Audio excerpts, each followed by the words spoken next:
ahora le damos la palabra a la doctora Cadena como moderadora.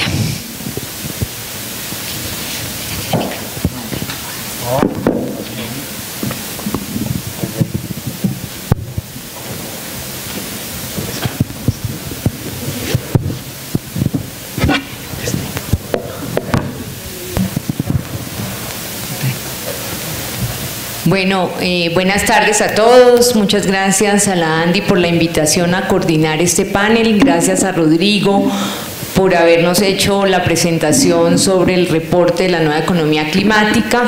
Revisando este reporte, pues se plantea de entrada en la introducción cómo estas nuevas preocupaciones de cambio climático ofrecen un gran reto y no deben ser vistas como una restricción. Y en efecto, la manera más inmediata de ver el cumplimiento de estándares ambientales o el cumplimiento de metas ambientales es modelarlas como una restricción, y voy a hablar desde el punto de vista de los modelos en la universidad. Es una manera fácil de entrar en el problema teniendo esto como una restricción. Sin embargo, hay dos elementos que ya los mismos modelos contemplan y desde siempre.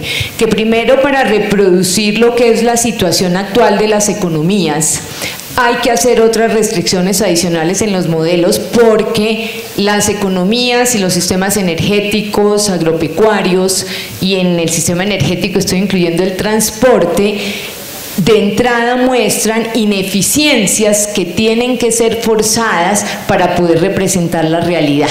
O sea que si uno deja al modelo irse libremente, el modelo mostraría situaciones muchísimo más eficientes en el uso de recursos, entre ellos la energía.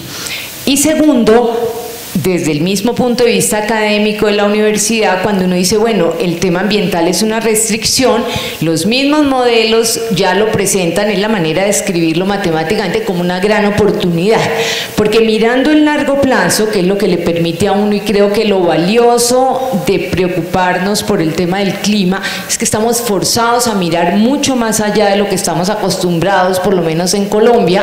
O sea, empezar a hablar de 2050 es un reto enorme. Entonces, cuando uno empieza a hablar de 2050, tiene que empezar a considerar que va a haber nuevas tecnologías, nuevas maneras de hacer el asunto, y que las tecnologías aprenden, y que una decisión tomada con anterioridad puede ser muchísimo más eficiente y económicamente atractiva que una decisión mirada con una óptica de muy corto plazo. Entonces, si uno considera las curvas de aprendizaje de las tecnologías y tiene la oportunidad de viajar hasta el 2100 o hasta el 2050, si tuviéramos esa imaginación de lo que habrá disponible, una decisión actual puede ser mucho más conveniente hoy, así sea más costosa en el corto plazo. Así nuestra evaluación corto-beneficio de la vida útil, o de lo que consideremos nuestra vida útil, sea más corta. O sea, creo que en eso coincidimos con el reporte. Rodrigo nos muestra cuáles son los ejes en los cuales debemos concentrarnos.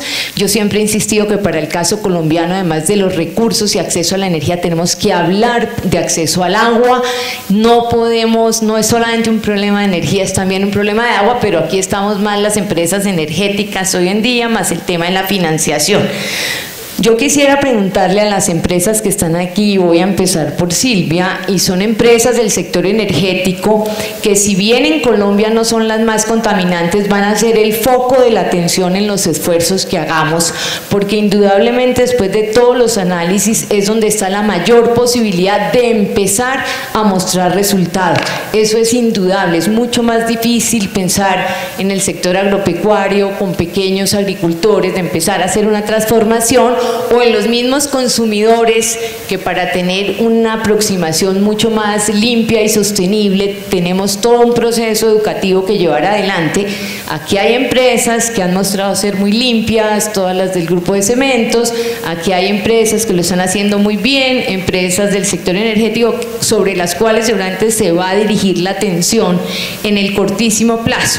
Entonces, en el caso de Silvia, además de todas estas opciones que ella nos pueda comentar en el sector transporte, que es otro de nuestros casos críticos en Colombia, no solamente por los combustibles, sino por la ineficiencia del mismo sistema y por la necesidad de organizar las ciudades, ¿cómo ve ella opciones de corto plazo para que las emisiones de este sector se reduzcan? ¿Y cómo ven en largo plazo la disputabilidad con otros energéticos más limpios, si podemos llamar así, y cómo se está preparando una empresa como Terpel para la irrupción, por ejemplo, en el caso colombiano, de energía eléctrica como un energético dominante en el transporte? Gracias, Ángela. La verdad, una pregunta súper interesante, súper amplia. Espero no pasarme el tiempo porque es un tema que me encanta.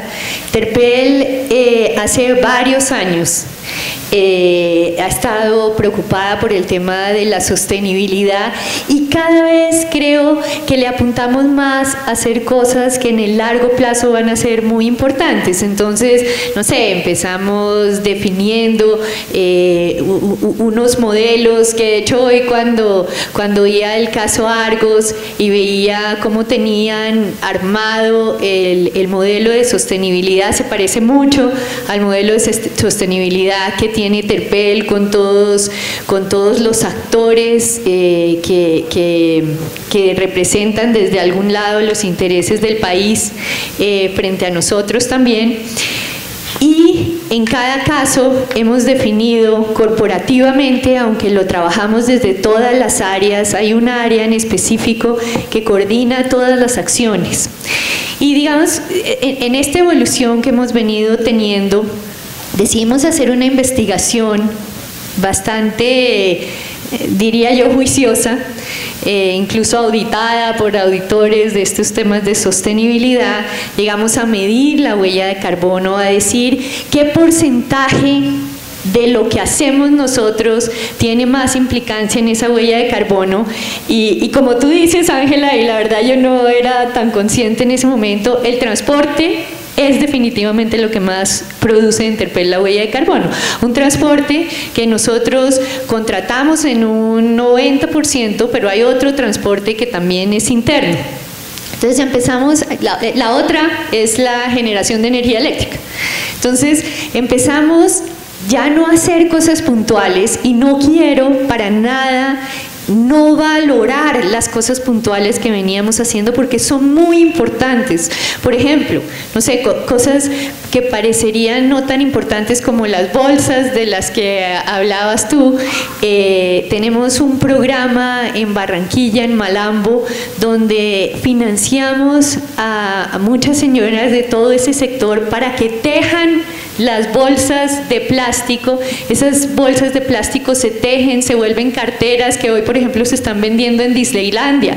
Entonces, no solo acabamos con las bolsas de plástico, sino que generamos ingresos para toda una comunidad de mujeres que viven en esa zona y lo estamos haciendo ya en otras partes del país. También, por ejemplo, en Panamá trabajamos con el Instituto Smithsonian para recoger todos los plásticos que hay en la playa y llevarlos a un sitio donde se puedan reciclar. Es decir, una cantidad de cosas, pero ya decidimos, frente a la investigación que se realizó y teniendo tan claro el impacto del tema de transporte, que como tú dices, en los modelos teóricamente sale mucho menos, porque en Colombia es difícil medir las distancias. Cuando uno habla con los extranjeros, habla en un idioma totalmente diferente porque uno habla en kilómetros y el kilómetro no es en el tiempo lo que el kilómetro es en el tiempo en otras ciudades del mundo donde no hay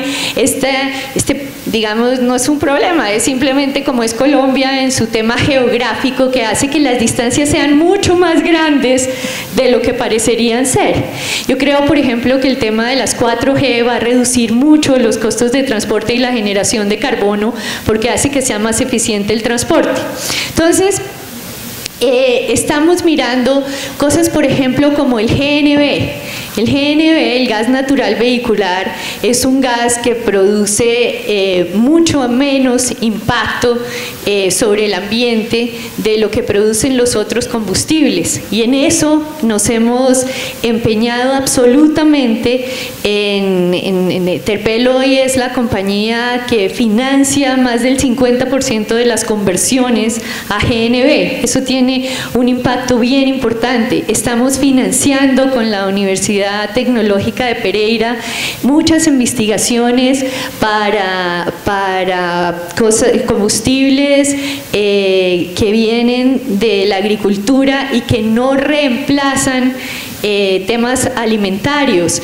Venimos trabajando, por ejemplo, con Avianca y con LAN en combustibles de aviación que también en el futuro, y ya hemos hecho pilotos, puedan reemplazar las emisiones que en este momento tenemos.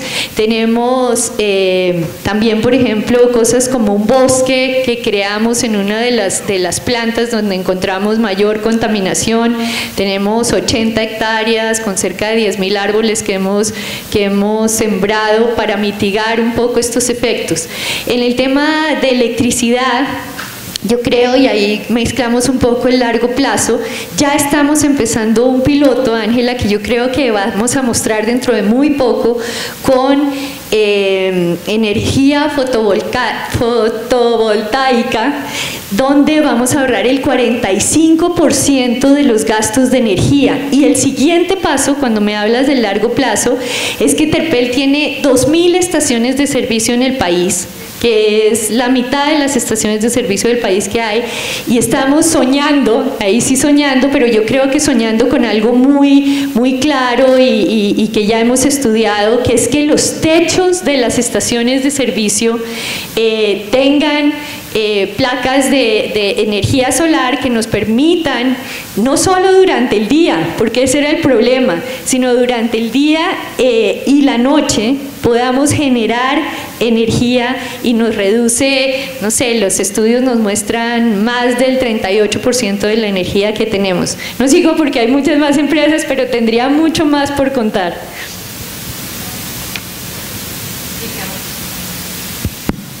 Muchas gracias. Pues veo que además de la política de sostenibilidad en la empresa, estás mirando cómo en el tema de transporte se viene una diversificación de canasta energética y con gases combustibles, en la mitad probablemente con productos de la biomasa, biocombustibles en general, y finalmente electricidad. Entonces, para quedarnos en el tema de electricidad, tenemos aquí a Francisco Hernández de Celsia, ¿no es cierto?, que yo quisiera que él nos contara, porque otro de los focos de atención a nivel internacional cuando uno habla de cambio climático, pues uno de los focos grandes es el tema energético. 70% de las emisiones, 64%, vienen del sector energético. Entonces, mucha de la preocupación internacional viene centrada, no es el caso nuestro, en la producción de energía, pero de todas maneras ahí va a venir una de las grandes oportunidades también para diversificar la canasta energética hoy en día. ¿Cómo ve Celsia pues la utilización de otras fuentes, tanto a nivel centralizado como descentralizado?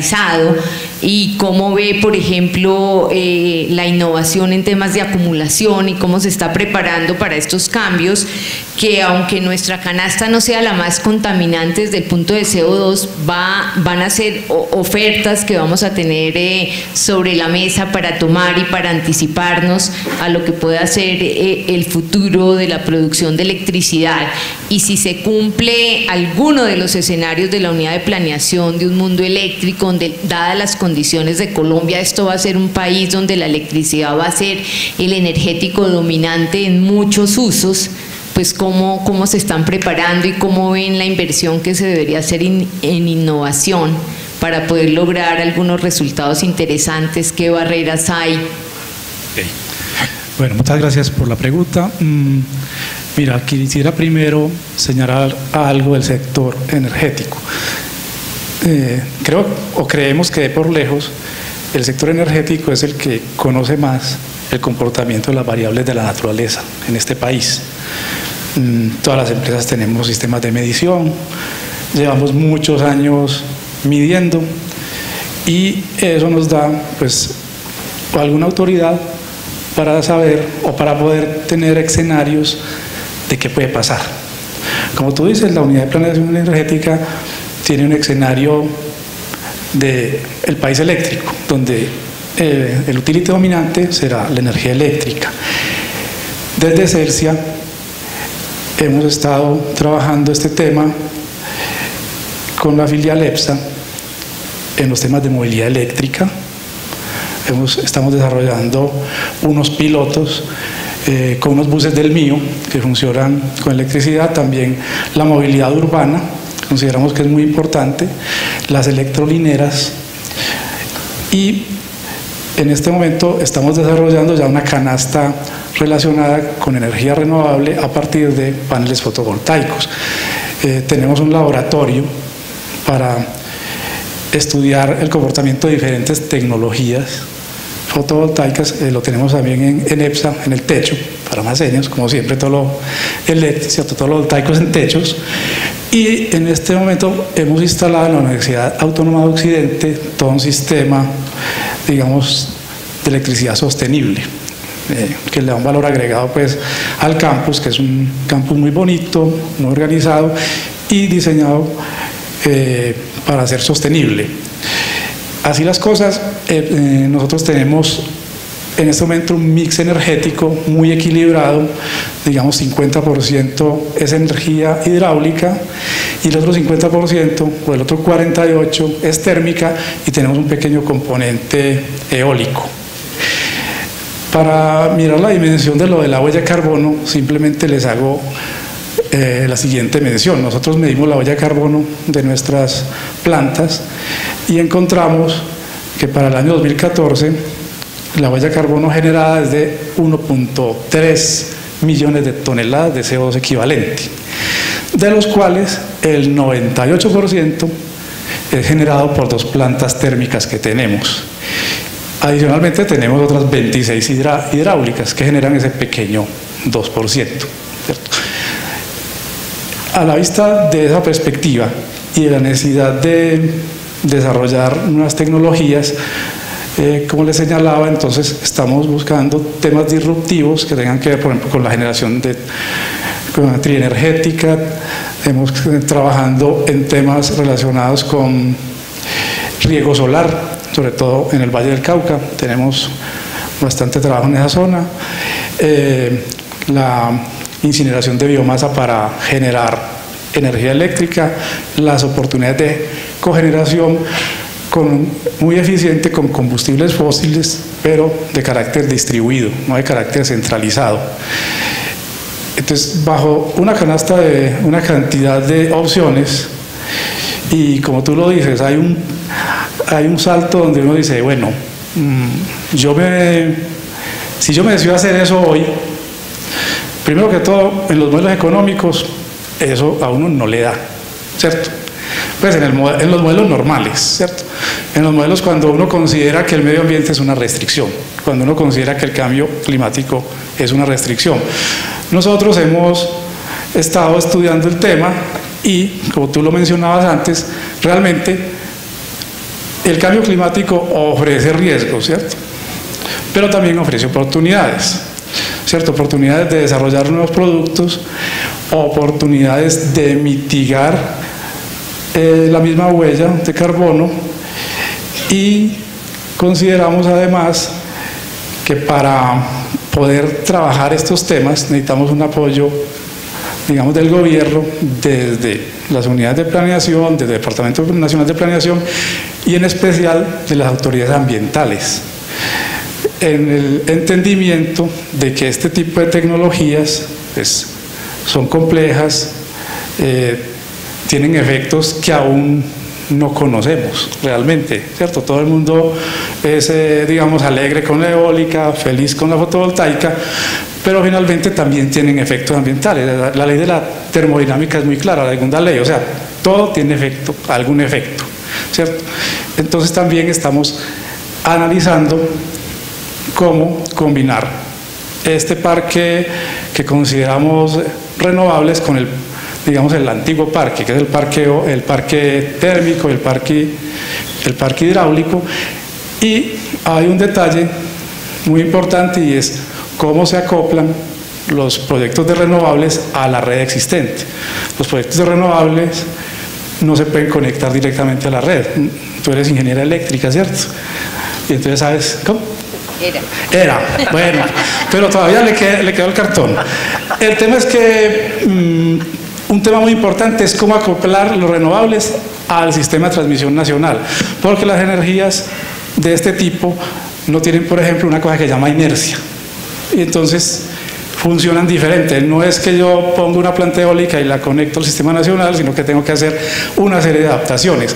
Entonces todos esos temas van evolucionan rápidamente. O sea, nosotros en tecnología de turbinas eólicas en 3 meses nos han cambiado el modelo a modelos mucho más eficientes. Se basan en muchos temas, por ejemplo no me acuerdo bien el término, pero es el término de imitar a los animales, ¿cierto?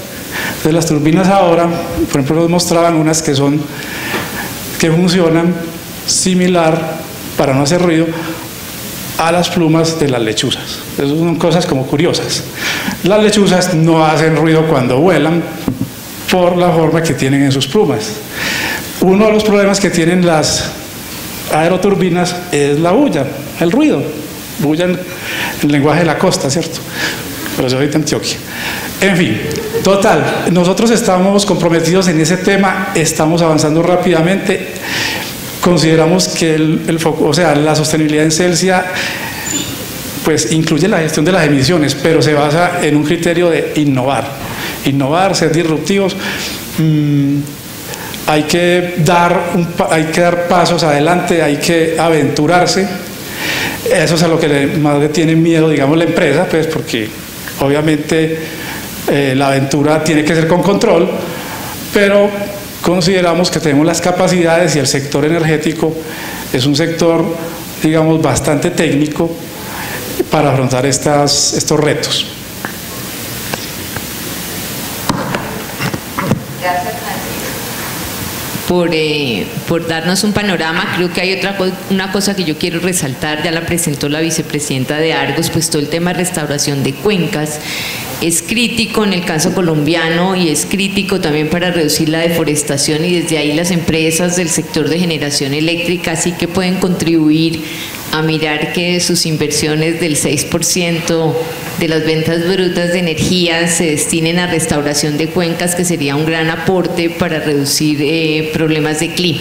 Bueno, yo le quiero preguntar a Daniel de Cemex, que también tiene unos grandes retos. Otra de las empresas que tiene estándares ambientales, pertenece a grupos que ponen normas al CIS del cemento, que ponen normas que las hacen cada día tratar de ser más eficientes, pero nosotros vemos en el largo plazo unos retos grandes con el que ustedes utilizan uno de los combustibles atractivos para ustedes es el carbón, uno de los combustibles señalados en la comunidad internacional como más contaminante, uno de los recursos naturales que tiene el país y que genera mucho empleo, y que si hablamos de sostenibilidad tenemos que incluir el tema del empleo, porque estamos viendo en la economía del clima como una oportunidad para el desarrollo del país y para el desarrollo productivo. Entonces ahí hay un gran reto de manejar bien ese carbón.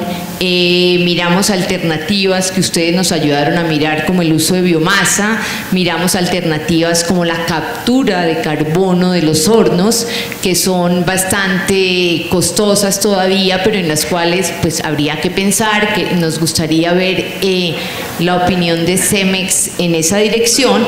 Pero segundo, cogiendo el primer punto que plantea Rodrigo sobre ciudades sostenibles, que es un gran reto, pues cuando miramos el tema de vivienda, el uso de cemento y el uso de acero y de productos de metalmecánica es importante en la construcción colombiana. ¿Cómo ven ustedes a futuro? Esto tampoco nos lo hemos podido imaginar, que van a ser los materiales que se utilicen en las viviendas y en las grandes superficies, si van a cambiar radicalmente y van a ser de menor cantidad de energía insumida, si le puedo decir así, y cómo se van a organizar esas ciudades, y puede afectar el principal producto de ustedes, y si han mirado otro tipo de productos que pueda entrar con el mismo destino, que sea la construcción de edificaciones. Muy bien, Ana, muchas gracias. No es coincidencia que nosotros lanzamos hace muy pocos meses el nuevo modelo de gestión sostenible en la compañía, Llevamos trabajando cerca de un año y coincide mucho con lo que nos presentaba Rodrigo, y es un modelo de gestión donde nos invita a tener 4 ejes. 2 de ellos está dado. Uno, en los productos. Y esto además es una invitación para todos. Pensar que lo que yo estoy produciendo, el producto como tal, el producto terminado, cómo puedo yo hacer reducciones de huella de carbono, o cómo este producto puedo realmente contribuir al cambio climático. Y el segundo eje es en el proceso productivo, para terminar ese producto, cómo dentro del proceso estoy reduciendo la huella. Entonces, de alguna manera, abarca los 2 puntos que mencionaba Rodrigo, y es los productos que estoy llevando, cómo los puedo hacer cada vez mejores, cómo estoy aportando esta infraestructura que nos invita el reporte a pensar, y de otro punto de vista, cómo estoy haciendo reducción. Es cierto, el carbón, sí, es cierto lo que dices, es verdad, y no se desconoce, y estamos pensando permanentemente. Y estamos pensando permanentemente es cómo estamos reduciendo realmente y cómo tenemos estos alternativos. Alternativos que sí se puede, como dicen en el estadio, sí se puede. En Alemania, Estados Unidos, tenemos ya operaciones en Cemex con 100% de sustitución de combustibles alternativos. Tenemos un promedio, Cemex está en 50 países, no tan alto como este de 100, que está en un cerca de un 23% aproximadamente. En Colombia estamos en un 40%. Así que creo que vamos por buen camino y todavía nos falta bastante por desarrollar. Cuando me preguntas de qué va a aportar usted y cómo va a hacer con los productos, ¿usted no tiene miedo de desaparecer ya que está pensando en esto? No, la verdad es que no. Y ya hoy en día estamos haciendo de este programa de las 100.000 viviendas que lanzó el gobierno. Nosotros ayudamos a la construcción de 6.000 de ellas. Muchas de estas fueron construidas en tierra caliente, y en estas utilizamos un concreto que permite un aislamiento de calor y una sensación térmica de -2 grados al interior de la vivienda. Con este tipo de concreto lo que estamos es ya pensando más allá en cómo no es necesario un aire acondicionado, cómo puede usted mejorar realmente la utilización de energía dentro de su vivienda. Otro de estos productos que sí se puede hacer es un concreto que no requiere tanta agua, pensando también en el agua como lo mencionabas. Entonces no requiere el agua para el curado, y esto es un proceso que va a permitir tener la misma resistencia de concreto pero con menos utilización de agua. Creo que al final, y con esto termino muy rápido, lo mencionaban tal vez en el panel anterior, sí hay que cambiar la mentalidad de consumo y a su vez pedirle al gobierno muy respetuosamente, quien vale la oportunidad de decirle que el avance es gigantesco, y lo veíamos con el ministro esta mañana, sí vale la pena incentivar el marco regulatorio para que el mismo consumo cambie, que dejemos de pensar en que el cemento tiene que tener un factor clinker tan alto si tan solo vamos a pegar unas pequeñas baldosas.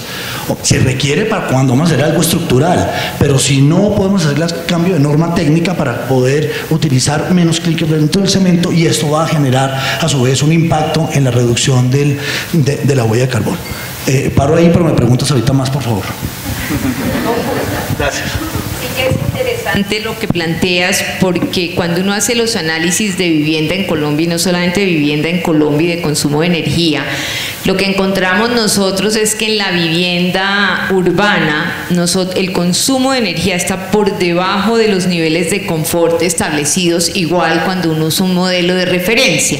O sea que si uno podría esperar que si la población se vuelve más rica, que eso es lo que estamos esperando, que haya un crecimiento, bajo en carbono por supuesto, pero un crecimiento, o sea que el ingreso por familia y per cápita sea más alto, lo que uno debería esperar es que el consumo de energía suba. Ahora, si hay gran aporte desde el punto de vista de los materiales para hacer que el consumo durante la operación de la vivienda sea el menor posible, sí que va a ser interesante, y entonces bastante positivo que estén trabajando en esa dirección. Bueno, y Rodrigo me decía, yo me he centrado un poquito en el largo plazo, en lo que fue con lo que terminó el panel anterior, que fue con lo que terminó Carlos Herrera, hablando de qué veía la gente, si podía soñar hacia el largo plazo. De todas maneras, hay temas que, como les decía en la primera parte de los modelos, hay que forzar los modelos para que incluyan ciertos consumos ineficientes o no totalmente eficientes que se dan en el país. Y entonces uno encuentra dos cosas para la penetración de ciertas tecnologías. Primero, hay una cantidad de esas tecnologías que aparentemente deberían hacer la economía mucho más eficiente. Refrigeradores más eficientes, iluminación eficiente, aires acondicionados más eficientes en el sector residencial, en el sector comercial, también calderas más eficientes u hornos más eficientes en la industria, y que a pesar de que nos están mostrando que la implementación de esas tecnologías llevaría a unas mejores facturas energéticas, a unas mejores facturas comerciales e industriales, no se implementan. Claramente debe haber unas fallas de mercado, empezando por la falta de información, asimetrías de información.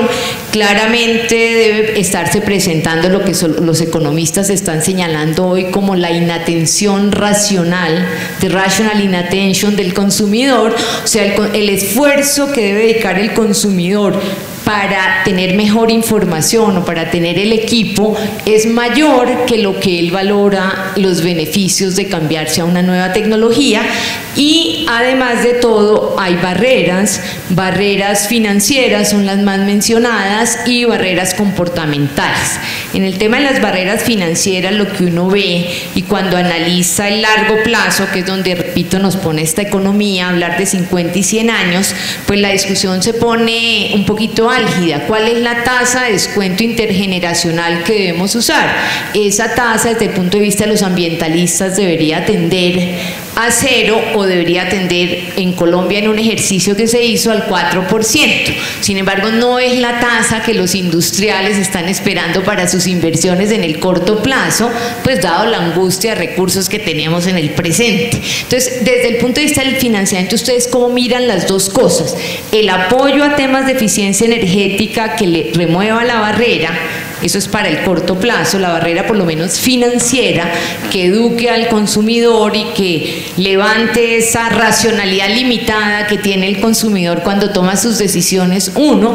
Y dos, ¿cómo están viendo ustedes la posibilidad de financiar inversiones cuyos periodos de recuperación de la inversión son largos, y donde las dos, hay una brecha, un gap entre las dos tasas que uno estaría esperando, la tasa de descuento social y la tasa de descuento privado?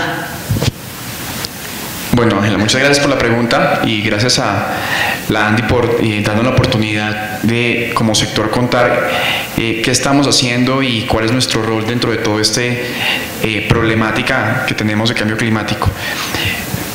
Creo que te podría responder las dos preguntas en una sola. La asociación bancaria, con sus entidades afiliadas, algunas de ellas, vienen trabajando en una agenda conjunta con el gobierno nacional desde hace un par de años, la cual se ha denominado Protocolo Verde.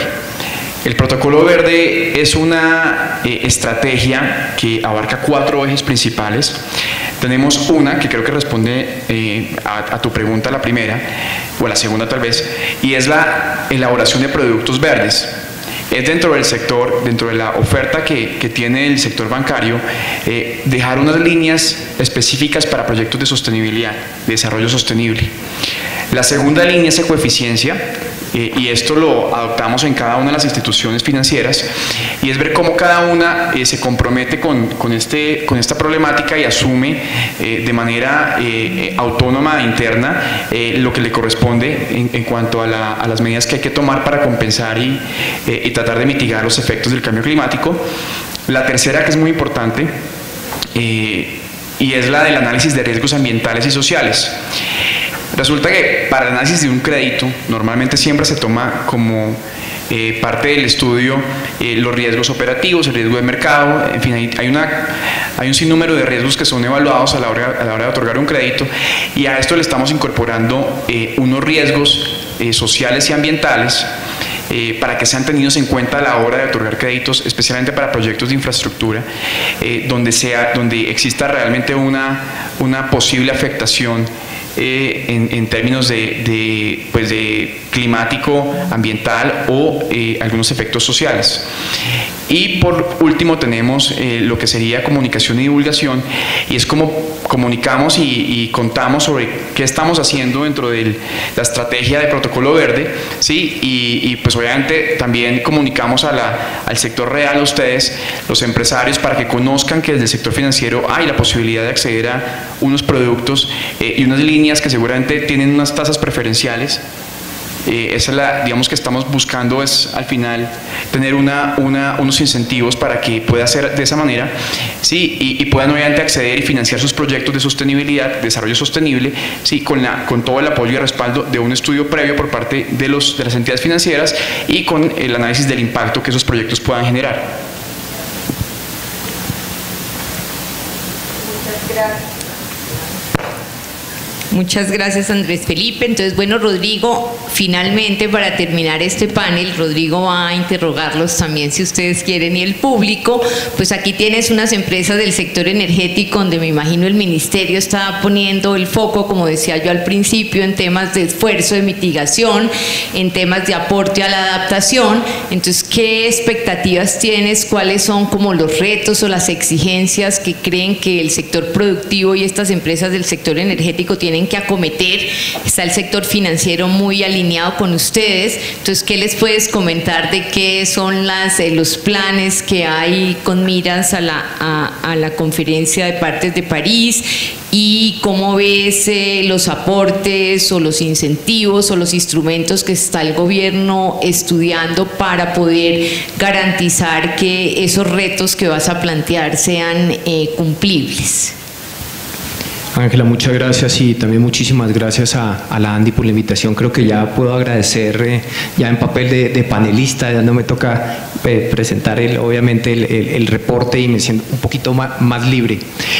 Y yo quisiera como dividir un poco la pregunta en dos, y es ¿cómo lo estamos viendo? Yo creo que hay muchos ejercicios y planteamientos de lo que está sucediendo, digamos, en los sectores productivos.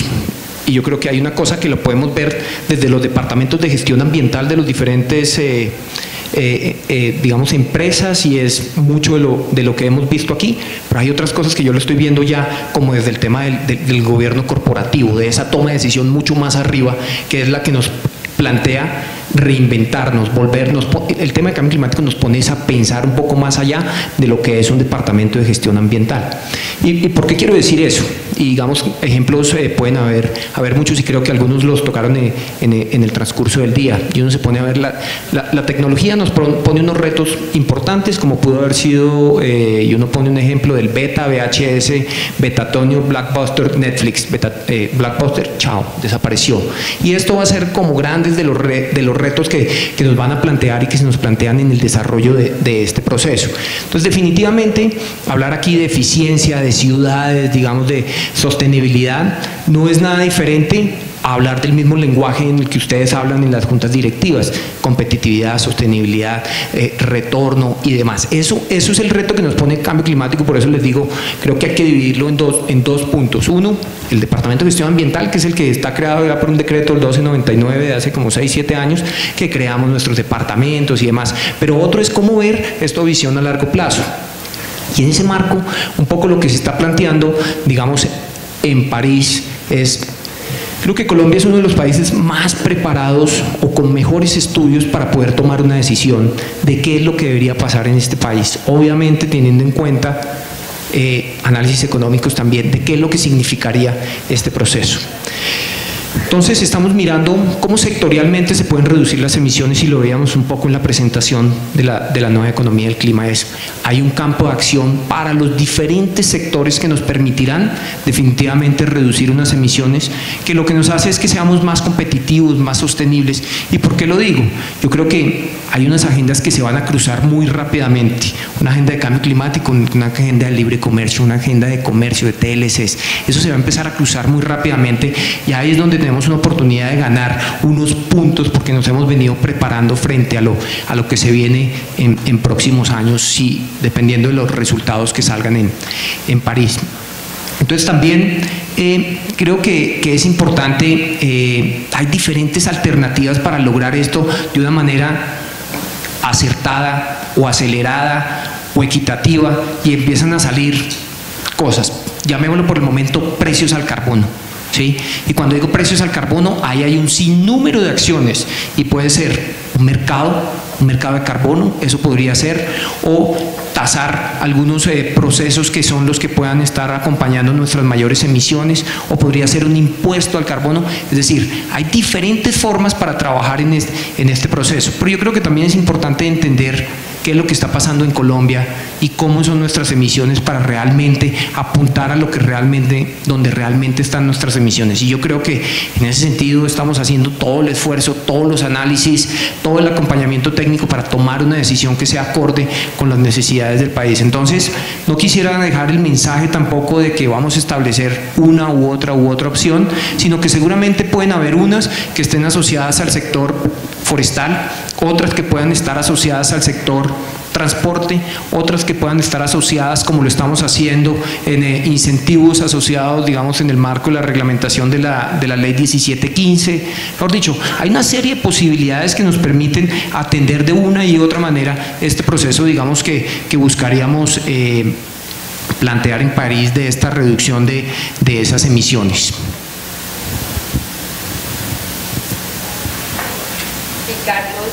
Nancy, me lo permiten, entonces después de una vuelta de comentarios, o si ustedes quieren contrapreguntar a Rodrigo, sería muy interesante. Silvia ya alzó la mano y después podríamos dar el tiempo para unas preguntas del público, si les parece. Adelante.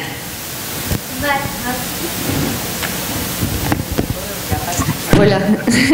Ya. No, más que una pregunta, yo creo que el tema que pone sobre la mesa Rodrigo es bien interesante, y es cómo, no desde una oficina, como tú dices, sino de toda una corporación y una decisión estratégica, uno empieza a incorporar estos temas. Una de las cosas, por ejemplo, que fue un cambio radical en Terpel y que muestra, digamos, el involucramiento de todos los estamentos desde la junta directiva, es que, por ejemplo, nosotros ya no hacemos informe de resultados, que era lo que antes hacía, se sacaba el informe, el PIG y el balance, y como una cosa chiquitica el tema ambiental y social. Ahora es un informe de sostenibilidad que dentro de todos los temas de sostenibilidad muestra el tema financiero. Y hay temas, por ejemplo, que son muy importantes de lo que tú dijiste y lo que dijo Ángela, que era el tema de cómo ve uno los modelos que hoy no dan, como no sé si Daniel era el que decía, no dan los modelos, no, en Celsius. Nosotros lo que dijimos es, miren, nunca vamos a hacer nada si miramos los modelos que venimos mirando. Entonces, si no alargamos el tiempo de los modelos, nunca vamos a hacer nada. Entonces, como un ejemplo que yo creo que es bien interesante, desde hace ya 2 años nuestros modelos no se hacen a 10 años, sino a 20 años. Y eso nos ha permitido, por ejemplo, cambiar las luces. Entonces, ahora ponemos luces LED en todas las estaciones. Cada vez que hay que renovar una estación, le ponemos luces LED que con el modelo anterior no daría, y ahora sí da. Entonces, ese tipo de cosas necesitan obviamente la autorización de las juntas directivas, pero eso se va logrando si uno entiende el costo del cambio climático. Entonces, lo quería decir también porque hay un tema súper interesante de las empresas, y es que las empresas tienen proveedores, tienen clientes, tienen canales, y esa es una comunidad inmensa que uno puede empezar a impactar. Ahorita hablaban de la importancia que es que la gente entienda. Ángela decía, para la gente que va a comprar algo en el supermercado es más caro y no se pone a pensar cuál es el costo climático de eso. Entonces, si uno logra, y yo creo que nosotros hemos logrado un gran avance ahí, sentarse y hablar con los proveedores y decirles cómo ellos en sus procesos, no en los nuestros, en sus procesos pueden empezar a disminuir los consumos, es muy importante. Cuando va a la estación de servicio, que tampoco son nuestras, sino que son franquiciadas, y les enseña a cómo se puede usar menos recursos para producir lo mismo, siempre decimos hay que producir más con menos, que es básicamente el tema, uno logra un impacto más allá de la compañía misma, y creo que eso es muy importante. Yo, ahí como para meterle algo de debate, tengo que reaccionar ante Rodrigo algo, pero más la reacción es una solicitud respetuosa, y es... estoy de acuerdo que viene un momento donde se van a cruzar TLCs, donde venimos política, viene París. El llamado un poco es a que hay muchos modelos que estamos montando y de pronto no se están aplicando. Déjeme doy caso concreto nuestro de un MDL que comenzamos en la región en 2006, una inversión de $3 millones. Se esperaba que por cada, con una sustitución, perdón, la proyección era una sustitución del 29% de carbón por biomasa. Estaba muy bien montado el modelo y la proyección estaba dada a $10 por tonelada de CO2 reducida. Hoy en día el mercado está ofreciendo menos de $1. Colombia, si bien hoy decía el ministro el 0.37% representa de las emisiones, pues sí es uno de los 5 países donde está previsto como el de mayor impacto. Entonces, de alguna manera tenemos que levantar la mano también allá, digo allá en donde sea, para decir, hombre, hay estos modelos que realmente sí le estamos metiendo la ficha, estamos innovando, estamos viendo a largo plazo, como dice Silvia, pero de pronto no están aplicando. Entonces le agradezco en París se eche ese comentario. Gracias. Gracias.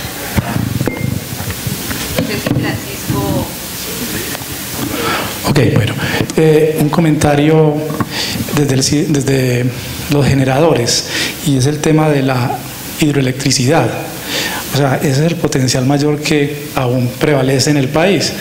Y de alguna manera, pues bajo una cantidad de temas como cabales ambientales y temas que tienen que ver con comunidades, la hidroelectricidad se está viendo restringida como una opción de desarrollo limpio.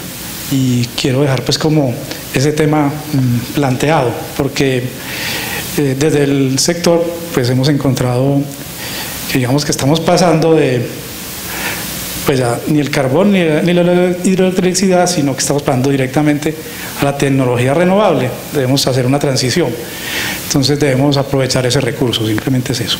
Y me voy porque me deja el avión. Antes de darle la palabra al público, un último comentario acá. Solo un pequeño comentario. Nos pedían que reflexionáramos sobre qué esperábamos del gobierno nacional. Y yo creo que, no sé si de pronto a Rodrigo le cabe este comentario, pero aquí se evidencia que en el sector privado hay una gran dinámica y hay un gran esfuerzo por generar unas políticas internas y empresariales que mitiguen y que realmente tengan un impacto en el cambio climático, y para esto es indispensable que el gobierno lo está haciendo ahora, y cosa que valoramos, nosotros somos parte de esa agenda, pero sí creemos que la articulación y la política pública que desde el gobierno se imparte debe ser bastante fuerte en su ejecución, para que todos los actores que estamos involucrados podamos participar y podamos de alguna manera contribuir a ese resultado que se quiere.